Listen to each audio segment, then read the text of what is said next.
Meus amados irmãos, a graça e a paz de Jesus Cristo, nosso Senhor e Salvador.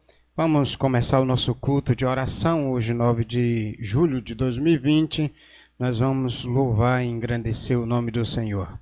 Vamos fazer uma oração invocatória nesse instante. E para essa oração invocatória, eu quero convidar a família do nosso irmão Ademilton. Eles vão orar e interceder a Deus pelas famílias e também pela abertura do culto. Vamos ouvi-los. Meus amados irmãos, nesta noite iremos orar pelo culto e pelas famílias. Oremos. Senhor, te agradecemos por nos dar a oportunidade de estarmos aqui fazendo essa oração pelo culto que irá acontecer daqui a pouco. Te agradecemos também, Pai, por estar sempre nos colocando nos teus caminhos, mostrando a direção certa, que é a direção da tua palavra, que é a sua direção, Senhor. Nos mostrando cada vez mais que só o Senhor é Deus, só o Senhor é o que importa, só o Senhor que tem que estar acima de tudo, Pai. Amém. Que devemos colocar o Senhor num lugar onde só o Senhor reine em nossas vidas, só o Senhor faça parte de tudo que nós fazemos, Senhor. Essa é a minha única oração. Amém. Também, Senhor, intercedemos e pedimos pelas famílias. Senhor, abençoa as famílias de as famílias de nossos irmãos de igreja, abençoa as famílias de nossa cidade, de nossa nação. Pedimos também, Senhor, sabedoria e entendimento diante desta pandemia, que o Senhor venha, através da palavra ministrada, nos dar entendimento da Tua palavra e que a gente possa conhecer verdadeiramente o Senhor em nossas vidas. Que o Senhor possa nos dar livramento, proteção, e fazer com que a gente tenha um conhecimento que é em Ti, Jesus. Essa é a minha humilde oração. Amém. Amém. Obrigado, meu irmão Ademilton e familiares. Deus em Cristo vos abençoe. Quero então, nesse instante, dar alguns comunicados, alguns avisos importantes. Nós temos o nosso plantão diário na igreja para os irmãos que queiram, de alguma maneira, ter alguma situação que precisa ser atendida. Gratidão a Deus, então, aos irmãos também pela devolução dos dízimos e ofertas e dos alimentos para a ação social. E nesse plantão, exatamente, alguns irmãos têm a oportunidade de entregar o material para o louvor da glória de Deus, tanto dízimos e ofertas, quanto também os alimentos para a ação social.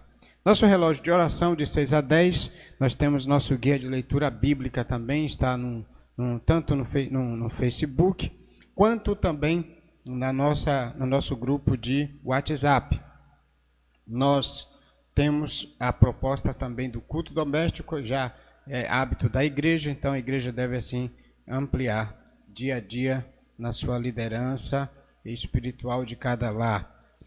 O discipulado via chamada de vídeo precisamos fazer, os irmãos não esqueçam, liguem para as pessoas que os irmãos estão discipulando. Treinamento também para encontro de Zoom, de ferramentas de internet, então os irmãos devem se organizar. Provavelmente no próximo domingo nós temos uma reunião com o conselho gestor e habilitaremos algumas dessas questões com todo o conselho. Uma outra coisa que eu quero pedir aos irmãos é que não se esqueçam de orar, daqui a pouco a gente vai orar mais especificamente pelos enfermos. Mas agora eu quero encorajar meus amados irmãos a também entender a nossa caminhada de culto no caminho bíblico. Você agora não está assistindo uma novela, nem uma minissérie, você está prestando um culto. Portanto, na hora das orações, esteja posto, junto com a sua família, você que é o líder do lar, lidere isso para que toda a sua casa, como Josué assumiu a responsabilidade no deserto, onde muita gente queria adorar os deuses, os ídolos das nações, e Josué disse: eu e minha casa serviremos ao Senhor. Lidere agora, pai, lidere a sua casa, lidere minha irmã, juntamente com seu esposo, auxilie se você não é casado ou de repente mora sozinho, também esteja posto a esse propósito no Senhor. você é muito importante. Nós queremos sempre dizer isso ao lembrarmos de alguns irmãos. Nós temos nossa irmã Tereza e Silvia, Joina Mota Gabriel, nossa irmã Delícia e Elisângela lá em Camaçandi, Gaso e Nível aqui no loteamento Bahia, Mercedes aqui na Rua da Brasília, nossa irmã Celi, Zé, Flávia, também a nossa irmã Rita Alves, Rita Costa lá de Camaçandi, Arlindo e familiares lá de Aratuípe, a nossa irmã Adriana, Josafá, João, Rafael, nosso irmão Val, Selma e também Felipe lá em Léus. Um forte abraço a esses irmãos. Nosso irmão Vinícius, Iraildes, Daniel e o Caleb. A Rafa, da irmã Damiana Sá. Nalva Rodrigues, nossa irmã Nalva, nossa irmã também Antônia aí em Salvador, com Damião no Brasil Gás. Jô e Jó. Jô está no Rio de Janeiro. Ela também cultua com a sua mamãe. A sua mãe está aqui na Bahia, mas ela está no Rio de Janeiro. O Jô que esteve com a gente durante um bom tempo. Um abraço também para a irmã Lucinha, irmã Gilvan, irmão Giovanni. Deus em Cristo vos abençoe. Quero nesse instante chamar nosso irmão Marcelo. Ele vai orar pelos enfermos.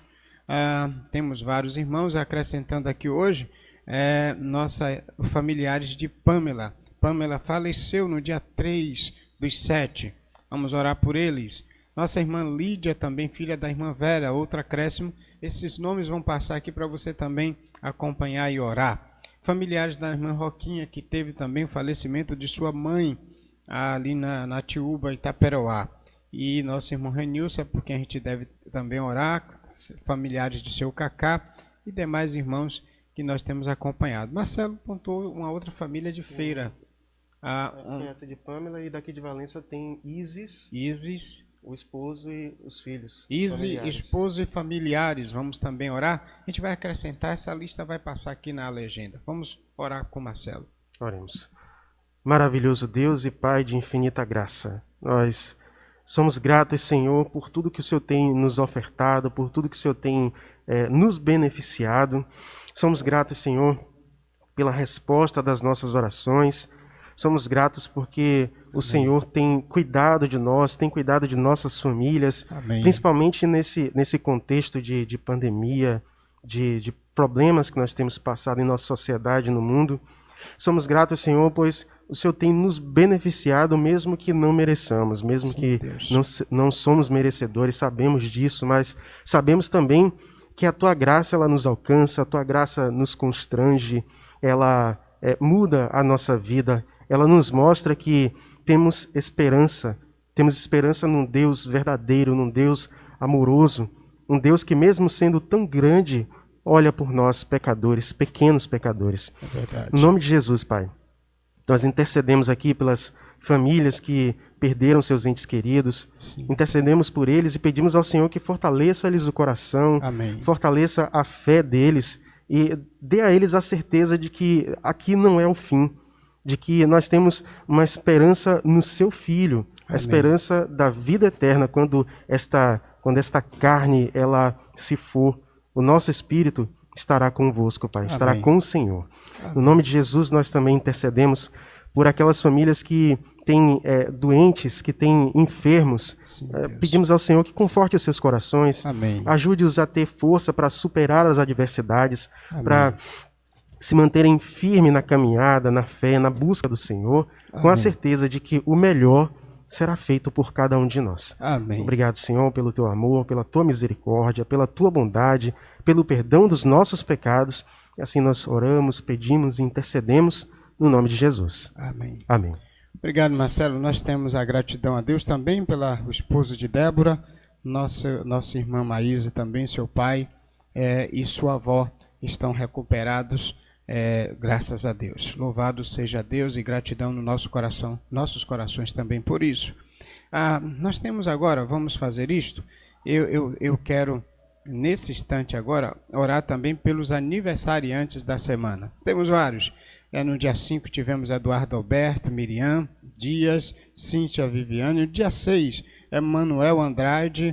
E também no dia 7, Maria da Conceição Cedreira, Simone. Simone é minha irmã, nas duas questões, no Senhor e também de sangue. No dia 8, Sivonei, E dia 9, Silvana Santos Monteiro. Hoje, nossa irmã Silvana está completando mais um ano de vida. Dia 10 tem Pedro, dia 11 tem Keren, esses irmãos louvando ao Senhor pelas suas vidas. Vou orar agora por eles. Pai, Deus, nós pedimos a Ti graças pela vida desses filhos e filhas. Obrigado por conceder-lhe mais um ano de vida, reconhecendo que Jesus Cristo é o Senhor e Salvador. Fortaleça a fé de Teus filhos. Encoraje-os para louvar e engrandecer o Teu nome sempre, mas além, ó Deus, dessa vida física. Eu quero Te agradecer pela vida espiritual de cada um desses irmãos, porque eles nasceram de novo em Cristo Jesus e agora são novas criaturas, feito à imagem do Pai na pessoa do Filho Jesus Cristo. A Ti seja a honra por esses irmãos e irmãs que completaram mais uma primavera. Em Cristo nós Te agradecemos por eles e oramos por ele. Amém. Vamos também agradecer a Deus pelos nossos visitantes. São muitos irmãos de diversas localidades, Rio, São Paulo, boa parte do Nordeste. Marinalda que vai orar por esses irmãos. Vai passar aqui uma relação semelhante a dos aniversariantes, né? A gente vai passar aqui uma relação desses irmãos que nos visitam. Nos últimos dias tivemos mais pessoas visitando, Marinaldo Andrade, Antônia Damião aí em Salvador, Irene Flores, Neide Gonçalves, Simone da Pibissage, que sempre tem nos acompanhado, Isaías aí da Baixa Alegre, Adilce Ciene também lá da Pibissage, Ana Carolina, Joséita Barbosa, ou Joséita Oliva, né? Irmã de Joína, nossa irmã Rita Lordeiro também lá da Pibissage. Muitos irmãos têm nos visitado. Vamos assim orar por você agora, graças a Deus pela sua vida. Nosso irmão Marinaldo vai orar por vocês. Oremos. Senhor, Deus Altíssimo, Soberano, nós somos gratos, Pai, pela Tua fidelidade sobre as nossas vidas. Obrigado. E diante de Ti nós entregamos diante essas famílias, diante do Teu altar, Pai. Amém. Cada pessoa que ouve a Sua voz, ouve a Sua palavra, Pai. Amém. E que o Senhor sustenta e que eles possam permanecer, Senhor, na direção do Teu Santo Espírito. Amém. Ouvindo a Tua voz, Pai. Amém. E que o Senhor possa, Senhor, realmente sustentar este povo diante do Teu altar, Pai. Amém. Que eles possam dar crédito a cada dia à Sua palavra, Pai. Que a Sua palavra possa entrar dentro do coração e que eles possam viver a Sua palavra. Honra e glória pertence ao Senhor, Pai. Que eles possam viver realmente a cada dia ouvindo a Tua voz. Amém. Na direção do Teu Santo Espírito. Amém. Nós Te adoramos, Pai.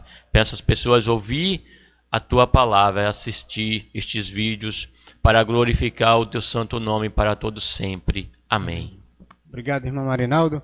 Sejam, pois, todos bem-vindos em nome de Cristo Jesus.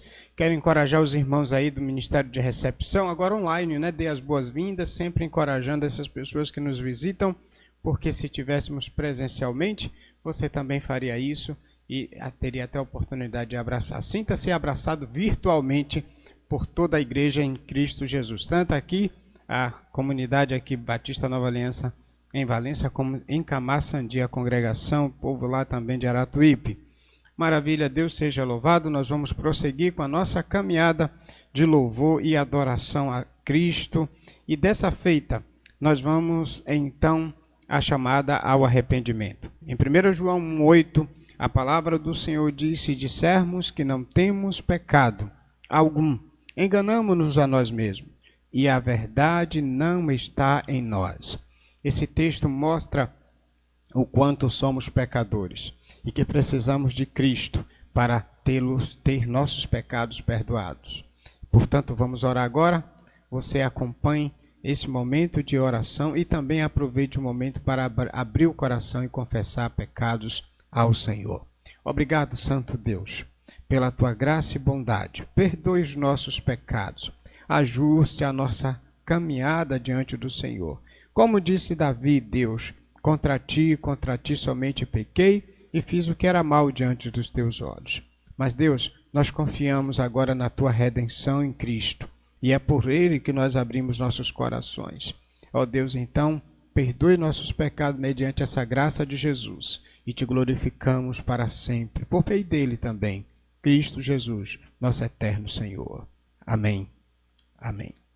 A chamada à adoração na manhã de hoje, ela está numa proposta no Salmo 95, versos de 1 a 3, e eu quero que você também acompanhe conosco a leitura que nos ensina a adorar o Senhor agora por meio de cântico, e o Salmo 95, de 1 a 3, nos ensina o seguinte: Vinde, cantemos ao Senhor com alegria, cantemos com júbilo a rocha da nossa salvação. Apresentemo-nos diante dele com ações de graças e o celebremos com cânticos de louvor. Porque o Senhor é o Deus soberano, o grande rei acima de todos os deuses. Marcelo vai cantar Filho do Homem. Amados irmãos, louvemos ao Filho do Homem, aquele que verdadeiramente nos libertou. Louvemos ao Senhor.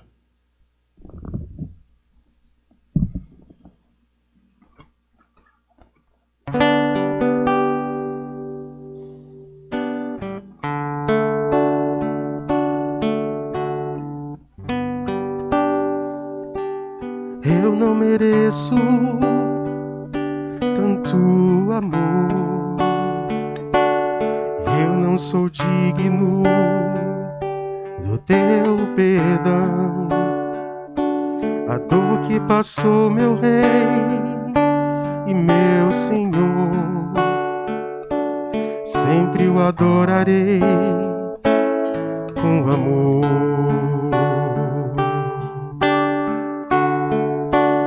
Filho do homem, me libertou verdadeiramente, verdadeiramente.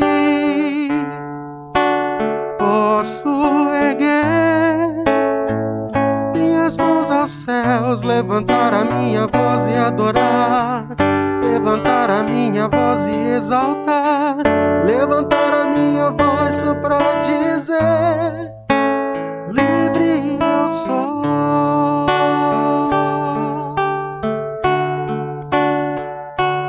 Eu não mereço tanto amor, eu não sou digno do teu perdão.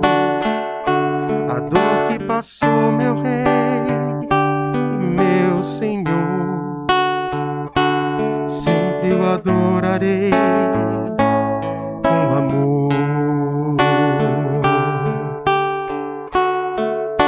O Filho do homem me libertou verdadeiramente, verdadeiramente.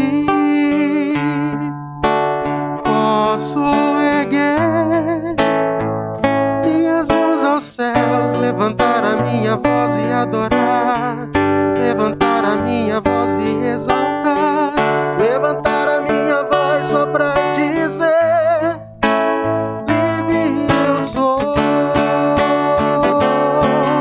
Pra te adorar, pra te adorar, pra te adorar, pra te adorar. Eu sou livre,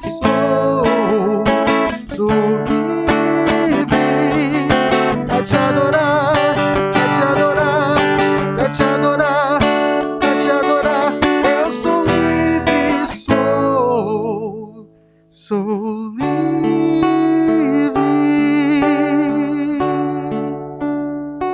Amém.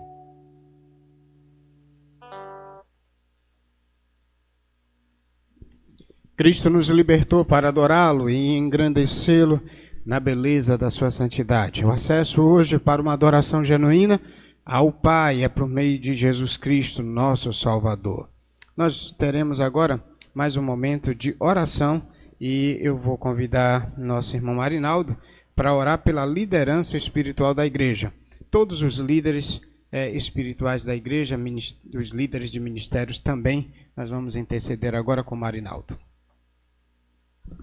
Oremos. Ó Deus, nós te pedimos, ó Deus, que o Senhor sustenta a vida dessas lideranças, para que ele possa, Senhor, ser fiel às suas escrituras e que eles possam, Senhor, realmente passar de acordo conforme as suas escrituras, Pai.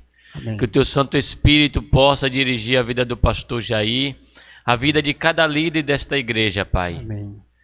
Deus, no nome de Cristo, nós te pedimos, Deus, todos os líderes, Pai, também, Pai, fora, que prega a sua palavra. Amém. E que eles possam realmente falar daquilo que está escrito, nenhum deles possa distorcer a sua palavra. Amém. Porque a tua palavra diz que nós não podemos nem diminuir, nem acrescentar, Pai. Amém. E o teu Espírito, Jesus, possa habitar em cada um deles, Pai, para que possa levar a sua palavra conforme o seu querer, e que nós possamos realmente dar os nossos corações abertos para aceitar aquilo que as suas escrituras diz. Amém. Espírito Santo de Deus, aviva os nossos corações, para que nós possamos realmente guardar a sua palavra dentro do nosso coração, em nome de Jesus. Amém. Amém. Obrigado, Marinaldo. Eu vou orar agora, então, por mais 2 motivos: submissão de uns aos outros em Cristo e o temor ao Senhor, que o temor do Senhor alcance nossos corações. Pai, nós pedimos Tua graça e a Tua bondade. Ajude que nós sejamos sujeitos uns aos outros, em amor, em bondade, em misericórdia, em nossos relacionamentos. Que nossos relacionamentos possam refletir a Tua glória, que em nossos relacionamentos o Teu nome seja exaltado. Também nós oramos nesse instante, Senhor, pelo o temor do Senhor, que o temor do Senhor alcance nossos corações. Que tenhamos, ó Deus, temor em todo o tempo, e ao Teu nome nós nos rendemos para entendermos plenamente a Tua vontade. Obrigado pela Tua igreja. Nós oramos agora, Deus, também esse processo da pandemia no mundo. Te pedimos que use todas as circunstâncias, porque é o Senhor que é Deus. O Senhor está no controle da situação. O Senhor está sentado no trono, reinando e governando sobre tudo e todos, e nós confiamos nisto, porque a Tua palavra nos dá essa garantia. Ajude que nossos corações temam ao Senhor, que haja conversão genuína pelo poder do Teu Espírito Santo em cada um de nós. Em Cristo nós oramos. Amém. Meus amados irmãos, nós vamos prosseguir para a chamada também, a proclamação da palavra. Salmo 119, versículo de número 9, diz: como o jovem guardará puro o seu caminho, vivendo de acordo com a Tua palavra. Só há uma maneira de a gente guardar puro o caminho, a direção que seguimos em Cristo, de acordo com a palavra de Deus, seguindo os parâmetros da palavra de Deus. Agora, nós vamos entender isto pregando a palavra, expondo o texto de 1 Pedro, capítulo 5. Hoje a gente vai para os versículos de 1 a 5. Porém, a proposta desse texto, na verdade, ela vai de 1 a 11. Mas eu quero hoje trabalhar apenas de 1 a 5 e trazer esse princípio para os nossos corações. Abra agora o texto em 1 Pedro, capítulo 1, de 1 a 5, é o texto que vamos ler agora. Portanto, suplico aos presbíteros que há entre vós, eu que sou presbítero com eles, testemunha dos sofrimentos de Cristo e participante da glória que será revelada. Pastoreai o rebanho de Deus, que está entre vós, cuidando dele não por obrigação, mas por espontaneamente, segundo a vontade de Deus, nem por interesse em ganho ilícito, mas de boa vontade, nem como dominadores dos que vos foram confiados, mas servindo de exemplo ao rebanho. Quando o Supremo Pastor se manifestar, recebereis a imperecível coroa da glória. Do mesmo modo, vós, os mais jovens, sujeitai-vos aos presbíteros. Tende todos uma disposição humilde uns para com os outros, porque Deus se opõe aos arrogantes, mas dá graça aos humildes. Deus em Cristo, aplique sua palavra nos nossos corações. Obrigado, Senhor, porque o Senhor é Deus que dirige nossos pensamentos, corações, e pela tua graça e bondade, teu Espírito Santo ilumina nossas vidas, para compreendermos tua lei, teus estatutos, teus mandamentos. Nesta noite, que teu Espírito nos ajude a ter a plena compreensão de tua palavra, por meio de Jesus Cristo. Amém. Amados irmãos, estamos na caminhada praticamente final da carta de 1 Pedro. Veja como é importante a gente estudar o livro inteiro. Já temos mais ou menos quase 60, talvez um pouquinho mais de tempo estudando texto a texto, capítulo a capítulo, pedaço de texto ou perícope a perícope. E isso tem enriquecido nossos corações. Quanto é importante a gente entender todo o desígnio de Deus à luz de uma dissertação inteira de um autor inspirado, como no caso aqui é o apóstolo Pedro. O apóstolo Pedro escreve essa carta, e quando ele escreve essa carta, ele escreve para fortalecer na graça os dispersos e peregrinos. Os dispersos e peregrinos eram exatamente crentes, judeus e gentios, que por causa de uma perseguição foram espalhados. Por isso que começamos na carta, ele mostrando que eles eram eleitos, ou seja, planejados pela presciência de Deus. E também eles foram santificados para a obediência no poder do Espírito. E isto tudo por causa da aspersão ou da purificação do sangue de Jesus Cristo. Pedro então escreve para esses peregrinos dispersos no ponto lá da Ásia Central, do norte da Ásia Central. E nesse cenário, esses crentes estavam passando muitas dores, lutas, provações, inclusive mortes, tendo bens confiscados e algo de natureza semelhante.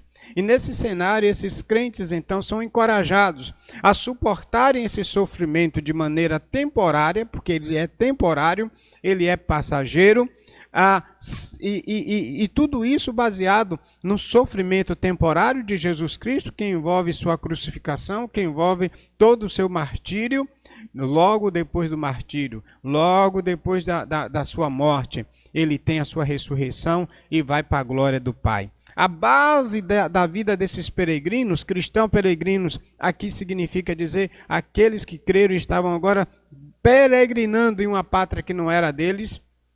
Por isso que eles são peregrinos. Eles estão numa pátria não permanente, mas numa pátria temporária, porque a pátria permanente, a cidade Nova Jerusalém, cujo Deus é arquiteto, segundo Hebreus, foi construída pelo Senhor, e essa cidade foi preparada para esses peregrinos. Todos aqueles que creem em Cristo, tanto no contexto do Antigo, esse termo é um termo do Antigo Testamento, mas agora da Nova Aliança, estamos peregrinando até aquela terra, como Abraão peregrinou para alcançar a terra prometida, como os demais servos do Senhor do Antigo Testamento. Assim, o Senhor está fortalecendo. Pedro escreve para fortalecer esses peregrinos no contexto central da Ásia, para que eles pudessem entender que todo o sofrimento que estavam passando não tinha tanta força quanto a glória que revelada há de ser em Cristo Jesus para todos aqueles que aguardam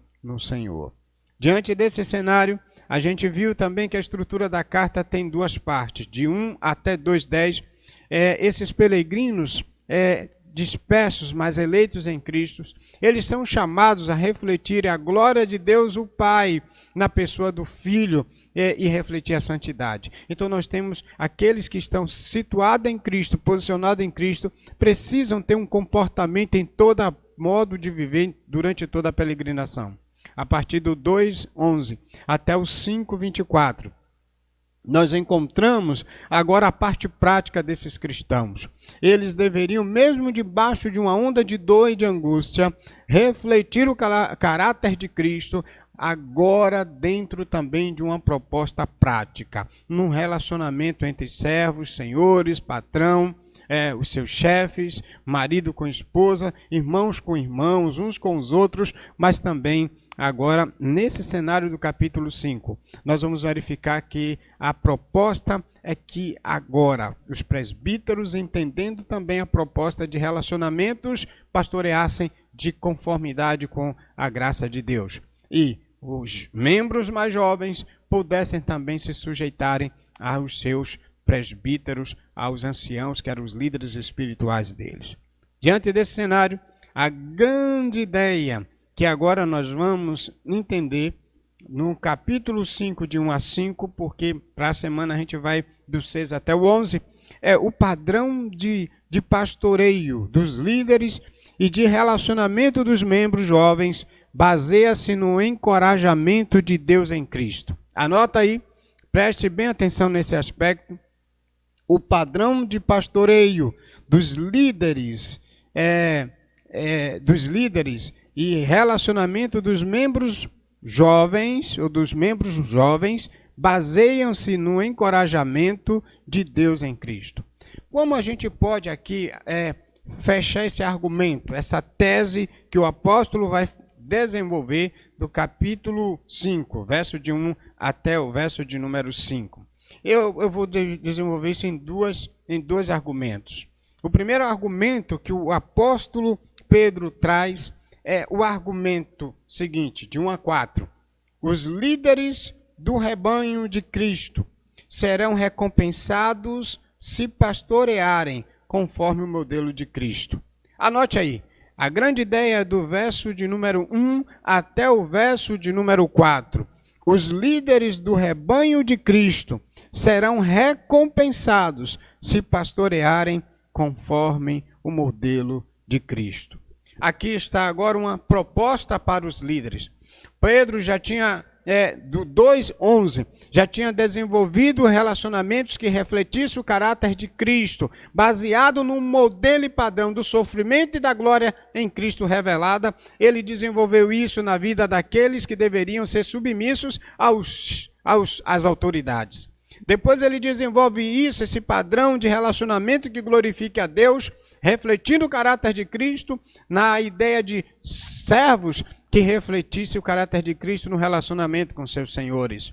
Depois ele vai ampliar essa proposta, mostrando que agora mulheres deveriam, junto com os esposos e famílias agora, deveriam, nos seus relacionamentos, refletir o caráter de Cristo com base na vida diária de seus relacionamentos durante a peregrinação. E aí ele mostra que todos os amados, depois ele vai para mais classes, todos, uns aos outros. Capítulo 4, nós vimos todo esse aspecto. E no capítulo 4, ele vai terminar mostrando algo importante. Ele vai mostrar que Deus é aquele a quem todos esses servos tinham confiado a alma deles, a vida deles. Olha só como ele termina, mostrando durante toda a caminhada de peregrinação, em termos de dificuldades e lutas, ele diz: portanto, os que sofrem segundo a vontade de Deus devem confiar a vida ao fiel Criador, praticando o bem. Todos os peregrinos, não importando agora as classes, e nem a faixa etária, se jovem, se adolescente, se adulto, deveriam entender que os sofrimentos, os que sofrem segundo a vontade de Deus, deveriam confiar a vida a Ele, que é o nosso supremo pastor, o nosso eterno pastor. Diante desse aspecto, uma vez que todos os peregrinos de todas as classes deveriam confiar as vidas dele ao Senhor, agora vem uma exortação para quem pastoreia esse rebanho. E agora ele vai trabalhar a ideia dos pastores. Por isso que os líderes do rebanho de Cristo serão recompensados se pastorearem conforme o modelo de Cristo Jesus.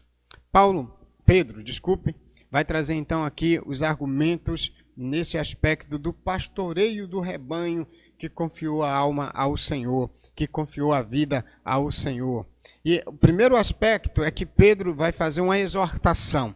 Versículo 1 diz: portanto, aqui ele traz uma ideia do que está ligado exatamente anterior ao capítulo 4. Portanto, ele vai mostrar algo dirigido agora aos anciãos, aos presbíteros que havia entre eles. Deixe-me trazer um aspecto interessante em relação aos presbíteros. Essa ideia de presbíteros, e tem versão, talvez a sua versão vai trazer aí, anciãos. Esses anciãos eram pessoas mais idosas, que tinham a capacidade dada por Deus, principalmente no contexto do Antigo Testamento, o pano de fundo da história dos anciãos, desses líderes espirituais, está lá no Antigo Testamento. A função do ancião tem um pano de fundo judeu, no contexto judeu. Após a travessia do deserto rumo à terra prometida, foram escolhidos 70 anciãos, aos quais foram concedidos uma porção do Espírito de Deus, lá em Números 11, 16 a 30.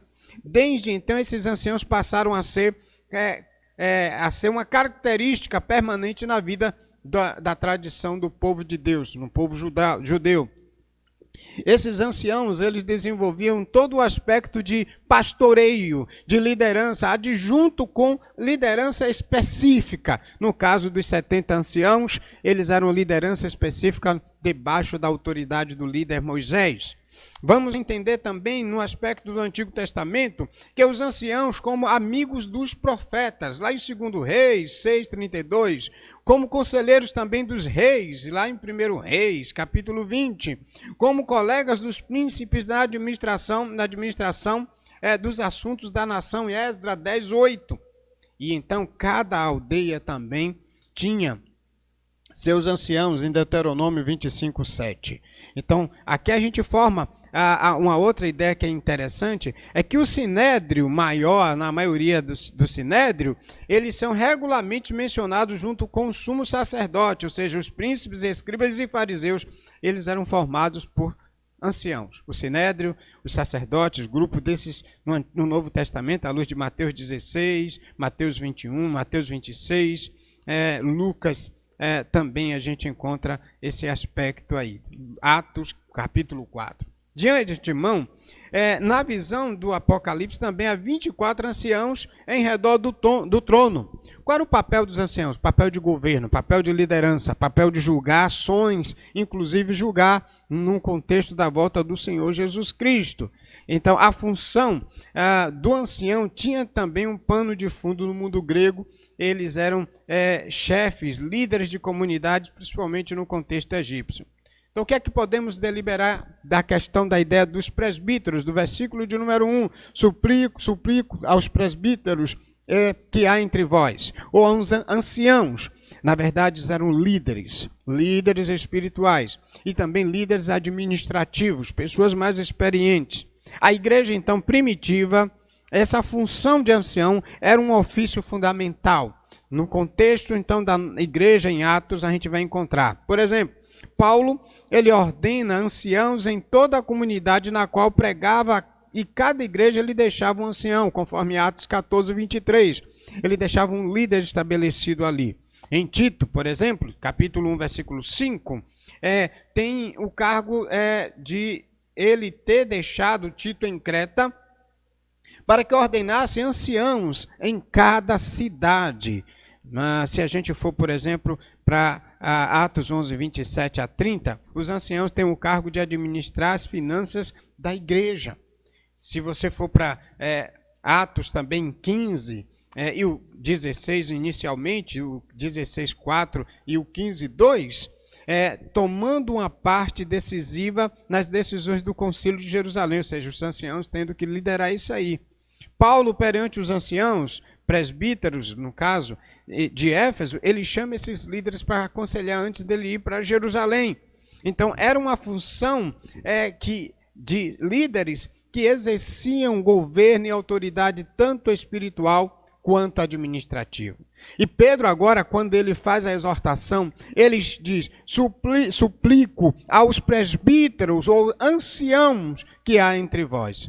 Na teologia de Paulo, ancião, presbíteros, bispo, pastor, ela tem a mesma essência. Ele não muda. Tanto isso lá em Atos 17 até o versículo 29, capítulo 20, 17 a 29. Então nós temos aqui liderança espiritual. Essa é a proposta de Pedro. E interessante que agora ele chama os presbíteros que havia no cenário ali desse contexto central da Ásia, e ele diz: eu que sou presbíteros com eles. Aqui nós temos um caráter de humildade. Pedro é apóstolo. E Pedro agora está dizendo: eu que sou também pastor. o presbítero, o ancião, não só no aspecto da idade, mas também no aspecto do pastoreio. Pedro, que é um dos principais apóstolos da era de Cristo, testemunha ocular de Jesus, um dos líderes do apostolado entre os judeus, a gente vai encontrar que Pedro agora ele coloca-se humildemente dizendo: eu que sou presbíteros com eles, ou presbíteros com aqueles que estavam. Então ele exorta a igreja, mas ao mesmo tempo ele encoraja e exorta os presbíteros que mesmo no cenário de dor e de perseguição, eles deveriam agora cuidar das almas que eram confiadas ao Senhor. E veja que aspecto maravilhoso. Primeiro ele chama esses presbíteros a atenção. Segundo, ele diz que é presbítero com eles, um sinal de humildade. Agora ele vai trazer dois aspectos interessantes, ainda no verso 1. Ele diz que é presbíteros com eles e também ele é testemunha dos sofrimentos de Cristo. Por que aqui ele é testemunha dos sofrimentos? Pedro é a testemunha ocular. Pedro é aquele apóstolo que viu Jesus pessoalmente, sua morte e ressurreição. Então ele vê todo o sofrimento, ele diz: olha, eu que sou presbítero com vocês, e eu também sou testemunha dos sofrimentos de Cristo. Ou seja, além de ser testemunha, ele é participante desse sofrimento. Porque a peregrinação e a caminhada de Cristo, terrenamente falando, parte dela Pedro estava presente. E Pedro viu todo o sofrimento, sofreu com Jesus, negou Jesus, né? Teve todo aquele cenário de contraste entre confronto com Jesus. Teve até aquele momento muito forte, quando Pedro diz que Jesus não vai morrer, e Jesus disse para ele: para de trás de mim, Satanás. Você não fala como alguém de Deus, agora você fala como alguém do outro lado. E Pedro naquele dia, com certeza, deve ter ficado muito triste. Esse Pedro agora está dizendo que ele é testemunha dos sofrimentos. Mas veja, mesmo ele sendo uma testemunha ocular, quando ele fala com os presbíteros, ele diz: eu que sou presbítero com vocês. Eu sou testemunha ocular do sofrimento de Cristo, mas também eu pastoreio com vocês. Aqui me lembra aquele aspecto de Jesus Cristo chamando Pedro no Evangelho de João. Depois da ressurreição, depois da negação, e Pedro então, quando Jesus ressuscita, Pedro pergunta para ele: tu me amas? Jesus pergunta para ele: tu me amas? E ele diz: sim, Senhor, tu sabes. Segunda vez: sim, Senhor, tu sabes. Terceira vez: sim, Senhor, tu sabes. O que a gente percebe é que naquele momento, depois que Jesus viu sinceridade no coração de Pedro, ele disse: apacenta os meus cordeirinhos. O que é que Pedro está também aqui demonstrando quando ele diz que ele é presbítero com eles? Ele está exatamente dizendo que ele também cuida do rebanho, das almas dessas vidas que agora estavam sofrendo e estavam seguindo a Cristo num cenário de dor e de aflição. Mas além de participar dos sofrimentos, ele traz a segunda tônica, que é algo repetido em toda a carta: a participação da glória que será revelada. Pedro diz: olha, eu fui testemunha de todo o sofrimento de Jesus Cristo, mas também eu serei participante da glória que será revelada. Ele está falando exatamente isto, que é o cenário-chefe da carta, porque os crentes que são peregrinos, eles também estão sofrendo, semelhante a Cristo sofreu, mas eles também haverão de ser assim glorificados na glória revelada do Senhor na sua vinda. Esse é o encorajamento principal da carta. A graça de Cristo fortalece a gente a entender que os sofrimentos temporários nos identificam com Jesus, porque também na sua glória permanente nós seremos identificados com Ele na sua vinda, na sua revelação. E Pedro diz: sou testemunha dos sofrimentos, mas também participante da glória que será revelada. A ideia é que Pedro encoraja os presbíteros, os anciãos, mostrando a sua participação no sofrimento e na glória de Cristo que ainda há de ser revelada. Então os anciãos lhe eram conferida a responsabilidade para pastorear a igreja de Deus, era defender a fé desses irmãos que passavam por lutas e provações. Está aqui um dos aspectos da função pastoral. Qual é uma das funções pastorais? Encorajar crentes, apesar das lutas e provações, a ficarem firmes na fé, a defenderem a fé, a responderem à altura da sua fé, independente das circunstâncias. É uma das funções do pastor. Encorajar crentes a não abrir mão da sua fé em Cristo por meio da palavra de Cristo hoje.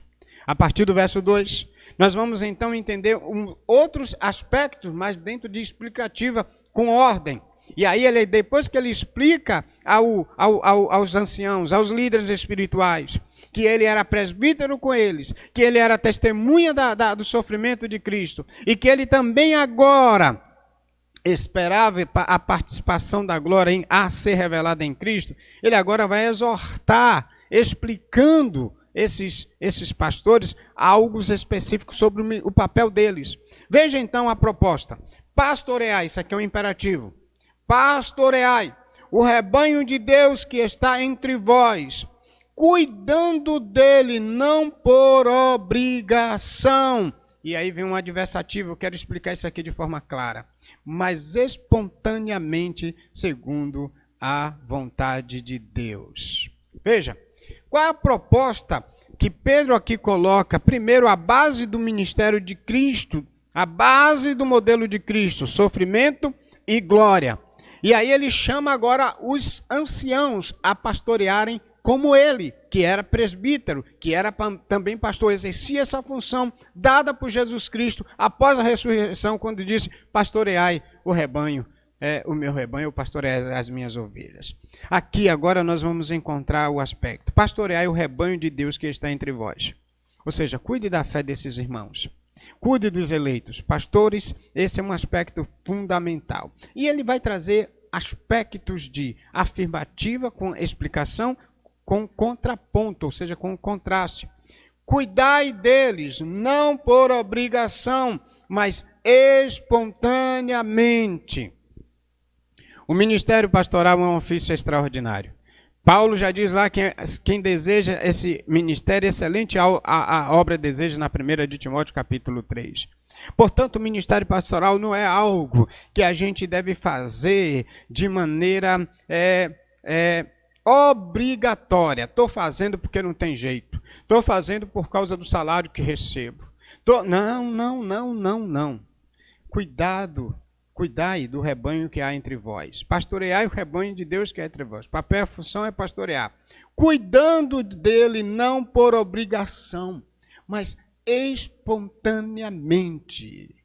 A ideia é de que seja um pastoreio que não seja obrigatório, aquela coisa imposta, aquela coisa que gera na gente pesar. Há hoje, então, no cenário nosso, muitos pastores que acham o ministério uma carga.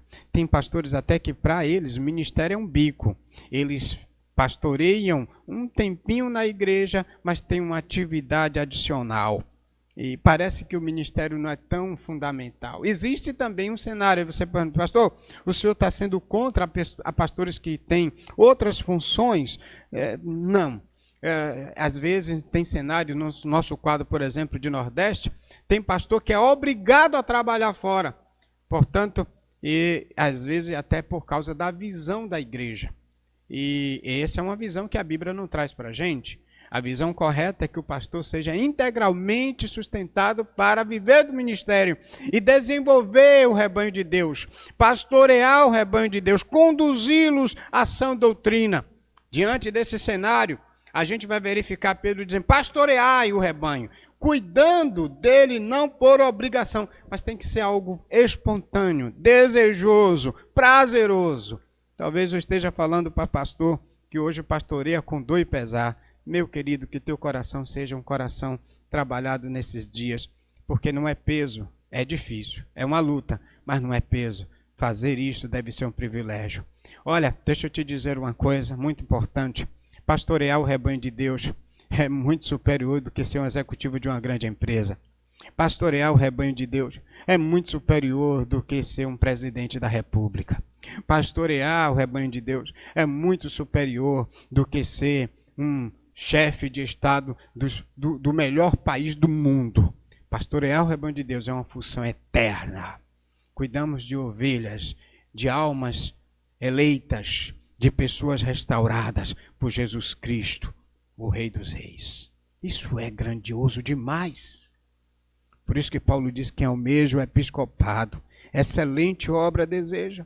Pedro está dizendo, olha, mesmo debaixo dessas lutas que eles estão passando, pastoreie esse rebanho sofredor, que confiaram a alma deles a Deus. Agora Pedro está exortando a classe de pastores, cuidem do rebanho, não por obrigação.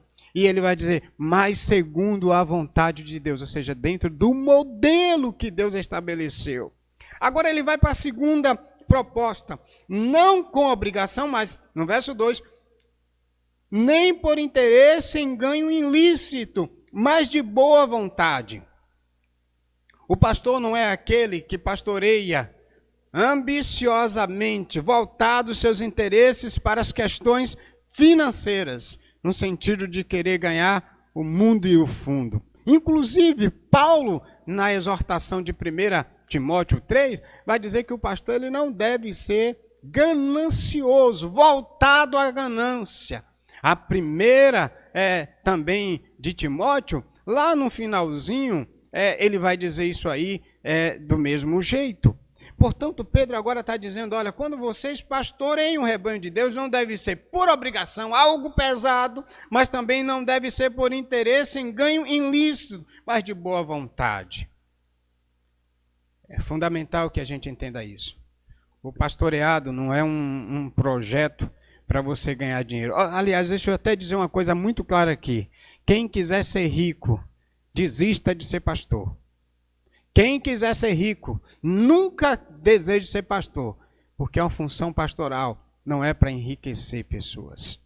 A função pastoral é para cuidar do rebanho. Porém, suas necessidades no Senhor, a igreja precisa também entender que deve ser bem assistida. Então, Pedro vai dizer, não por obrigação, mas também nem por interesse de ganho ilícito. Até porque na primeira carta de Timóteo diz que aqueles que exercem o ministério devem ter honorários, devem ter os seus honorários. As igrejas precisam entender esse processo. Talvez você possa dizer, pastor, o senhor está falando agora de recursos, de dinheiro? Sim, é um princípio bíblico que eu tenho que ensinar. Eu não tenho medo de ensinar nenhum aspecto bíblico. Ainda que alguém diga, pastor, o senhor está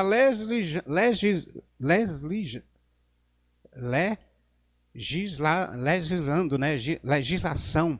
Está trabalhando em causa própria. Desculpe aí a expressão da palavra. Não estou trabalhando em causa própria. Eu estou simplesmente pregando a Bíblia em todas as instâncias. Em qualquer instância deve ser pregada, inclusive quando se fala aqui do aspecto do sustento pastoral. A igreja precisa fazer isso. E não fazer isso também com dor. Deve fazer isso com prazer. Porque é um aspecto dado lá na primeira carta de Timóteo, à luz do capítulo 5. E aqui Pedro está dizendo, olha, não façam isso por interesse ganancioso, mas de boa vontade, ou seja, de um coração não voltado para o lucro ilícito, porque a proposta do Evangelho não é trabalhar a ideia de lucro, mas é trabalhar a ideia dos corações em Cristo.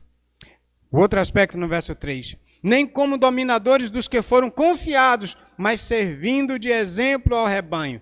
Olha, tem 3 exortações na explicativa. Primeiro, não pastorear por obrigação. Segundo, não pastorear por torpe interesse, ou torpe ganância, ou ganho ilícito. Terceiro, nem como dominadores que vos foram confiados, mas servindo de exemplo ao rebanho. Ou seja, o pastor não é um ditador. O pastor é aquele que pastoreia pelo rebanho. Por isso que aqui sou muito criticado nesse aspecto, porque quando a gente fala de pastor ser modelo, ele é modelo no casamento. Por isso que na minha concepção bíblica, um pastor não pode ser divorciado. Se ele for divorciado, ele não é modelo para um pastoreio. Como ele poderá casar alguém e dizer para esse alguém, até que a morte o separe, uma vez que ele já se separou antes da esposa morrer? Ou o contrário, a esposa se separou antes dele morrer. Ele não tem autoridade para dizer isso.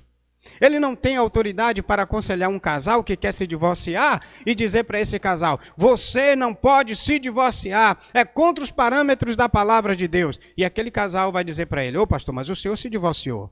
Por isso que ele tem que ser modelo. Ele tem que ser modelo também na criação dos filhos, à luz de Tito 1, à luz de 1 Timóteo, Tito 1 e 1 Timóteo 3. Porque como ele poderá pastorear a igreja maior se a casa dele, o roicós dele, a família dele não é pastoreada corretamente? Como eu poderia exortar um filho de um membro da igreja, se meu filho e minha filha, eles são banda voou, eles fazem desordem na igreja, e agora eu vou exortar um adolescente. Vamos supor, eu tenho um adolescente, Jaeli, 17 anos, vai fazer 18. E aí Jaeli fosse uma menina depravada no cenário cristão. E aí eu pegasse e fosse admoestar a filha de um irmão adolescente. E ela ia olhar para mim e dizer: pastor, peraí, como é que o senhor pode me exortar se sua filha é uma desordeira? Aqui o pastor ele precisa entender esse aspecto cristão. Aqui ele precisa pastorear sendo modelo e exemplo, até porque no cenário romano, no contexto da carta de Pedro, era mais dentro do processo do imperialismo e não do modelo, do exemplo. Portanto, Pedro está dizendo aqui, olha, nem como dominadores dos que foram confiados, mas servindo o exemplo do rebanho. Um outro aspecto aqui é que esse exemplo do rebanho, a gente entende que o rebanho não é nosso, ele foi confiado. Tem pastores que são donos do rebanho. E a gente precisa entender que a gente não pode flertar com a noiva de Cristo. E finalmente, nesse aspecto agora, quando o Supremo Pastor, no verso 4, se manifestar, recebereis a imperecível coroa da vida. Aqui num contexto tanto do mundo grego, havia uma coroa de louro. Essa coroa era perecível. Ela murchava com o passar do tempo. E aqui Pedro está dizendo, olha o seguinte, quando o Supremo Pastor, o dono do rebanho, nós pastores não somos dono de rebanho, nós somos os administradores, os bons, fiéis administradores, bons mordomos do rebanho de Cristo. Quando o Supremo Pastor Jesus Cristo se manifestar, recebereis a imperecível coroa da vida, que é um dativo. Imperecível coroa da vida, a coroa da glória, a ideia, recebereis a glória. A ideia é essa.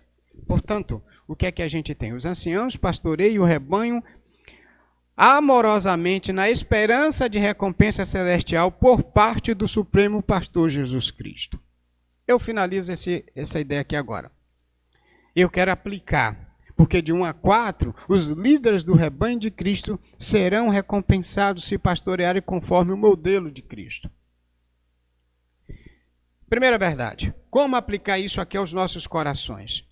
Primeiro, é que o rebanho de Cristo precisa ser pastoreado no modelo de Cristo. Isso aqui é teologia bíblica pura. O rebanho não é de Cristo, não é nosso. O rebanho é de Cristo.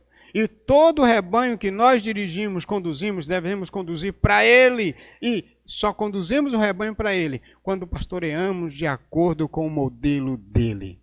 Voluntariamente. É interessante que Cristo, o Supremo Pastor, ele não obriga ninguém a ser crente. Ele tem um poder, tem autoridade, mas ele chama. Ele pede para que se submeta.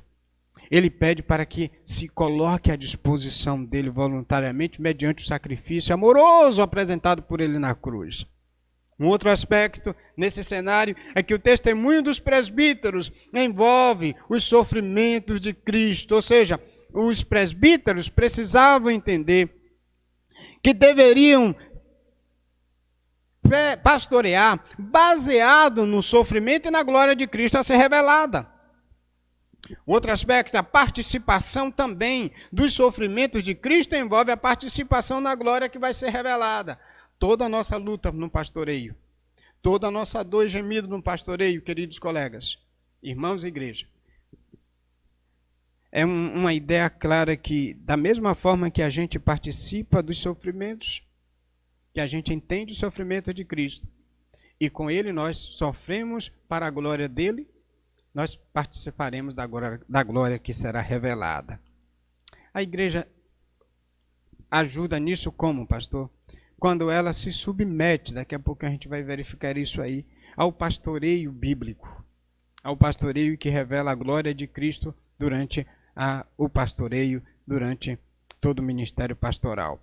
Um outro aspecto aqui é o ancião deve assumir seu ofício não por correção, mas sim de boa vontade. Isso significa pastorear no modelo de Cristo. Está aí então, pastor, uma coisa, se você, pastor, hoje está me ouvindo, está no canal assistindo conosco, deixa eu lhe dizer uma coisa. Quando você pastoreia o rebanho com mão de ferro, você não pastoreia como o Senhor Jesus Cristo ordenou.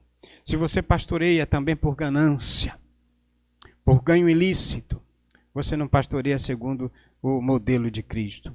Se você também pastoreia, e pastoreia como uma pessoa, não com voluntariedade espontânea, mas obrigatório, você não está fazendo isso com o coração de Cristo, e é fundamental que isso aconteça.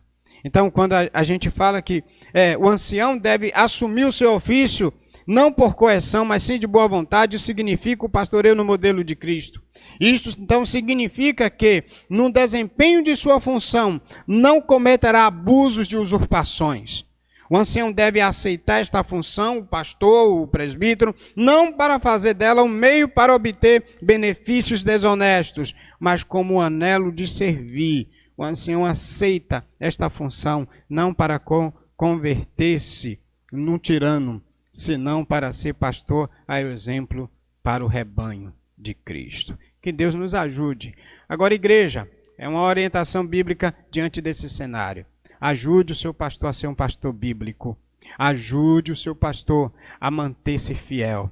Tem igreja que às vezes quer dominar também o presbítero, quer dominar o ancião, quer dominar o pastor e quer fazer com que ele saia dos trilhos para assumir uma postura mundana, ou liberalista ou legalista. O pastor fiel, no modelo de Cristo, ele pastoreia na linha da palavra o tempo todo, mesmo debaixo de pressão.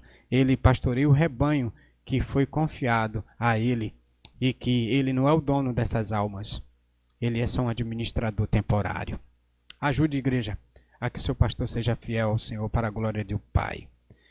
E, então, eu queria fazer o seguinte. Eu não vou fazer a exortação hoje do verso 5. Eu vou deixar para o próximo encontro. Mas eu queria simplesmente deixar o aspecto seguinte. Qual a grande ideia desse trecho de 1 a 5? O padrão do pastoreio de líderes e relacionamento dos membros jovens baseia-se no encorajamento de Deus em Cristo. Então, a primeira proposta que hoje nós vimos, os líderes do rebanho de Cristo serão recompensados se pastorearem conforme o modelo de Cristo. Eu quero encerrar pedindo a Deus que nos ajude a fazer isso segundo o seu coração. Mas antes disso, vou pedir a Marcelo que nos ajude cantando e nos encorajando numa palavra bem mais que tudo. Essa palavra mostra o sacrifício de Cristo, o modelo de Cristo para pastorear e para conduzir nossas vidas ao Pai. Vamos ouvir, bem mais que tudo, com Marcelo.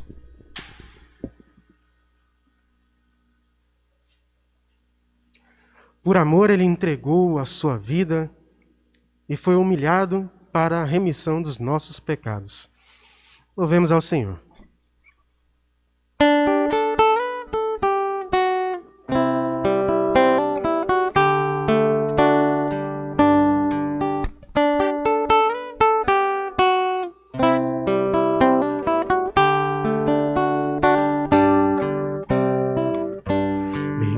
Que as forças, poder e reis, que a natureza e tudo que se fez,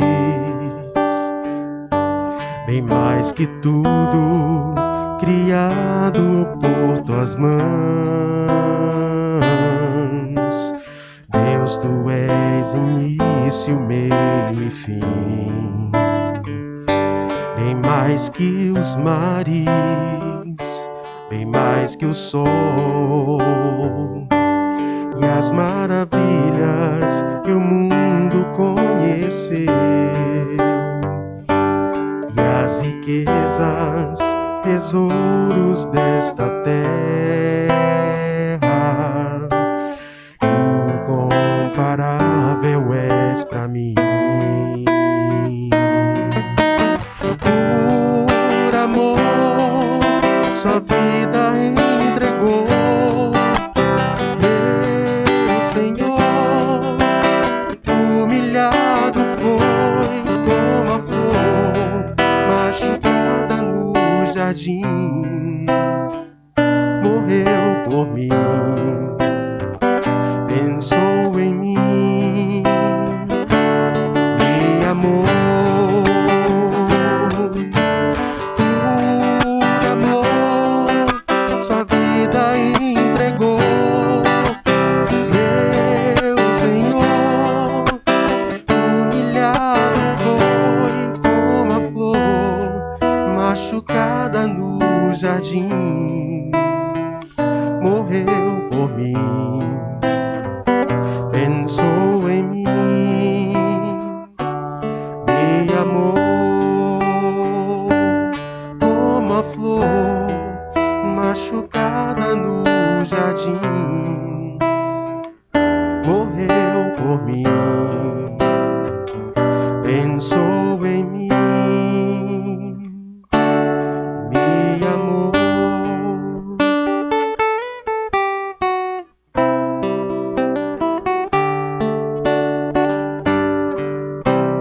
Amém.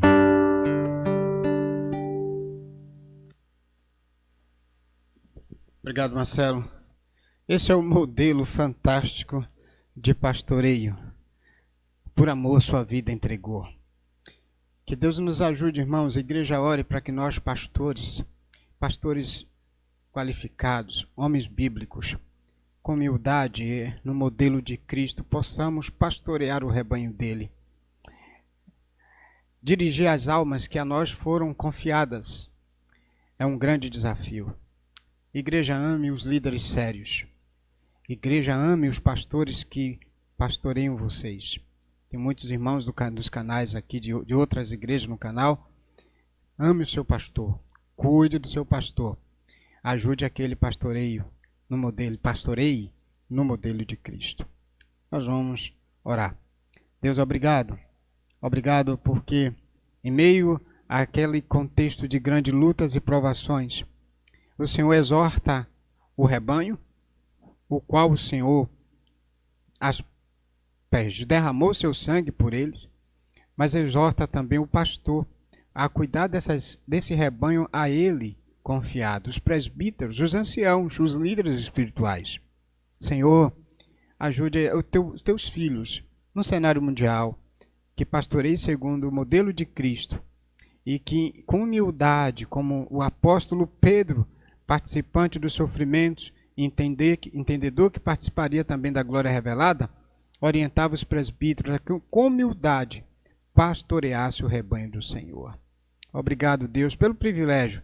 Eu quero te agradecer hoje, de maneira mais em público, esse privilégio que me deste de pastorear o rebanho. Obrigado também pela igreja que me deste para pastorear, que há 25 anos estamos aqui juntos, celebrando o teu nome. Com gratidão no coração, Supremo Pastor, eu te dou, de toda a tua igreja, glória e louvor por nos conduzir nessa caminhada. Obrigado pela Nova Jerusalém construída. Obrigado pela a terra prometida. Obrigado por sustentar-nos durante toda essa peregrinação. Obrigado por nos eleger pelo teu sangue. E obrigado por sustentar pelo teu Espírito a nossa santificação. A glória a ti, Deus, por meio de Cristo, agora para sempre. Amém. Quero, então, terminar com a nossa súplica permanente. Se prepare para o próximo encontro, a gente tem do 5 até o verso 11, e vai ser muito importante essa próxima exortação e aplicação também desse princípio. Nossa súplica permanente, Salmo 90, 17. Seja sobre nós a graça do Senhor, nosso Deus, confirma sobre nós a obra de nossas mãos. Sim, confirma a obra de nossas mãos, em nome de Jesus. A todos os amados irmãos que nos visitam no canal Igreja Batista Nova Aliança, Camaçandi, até domingo de manhã, estudando o Salmo de número 31, se Deus quiser.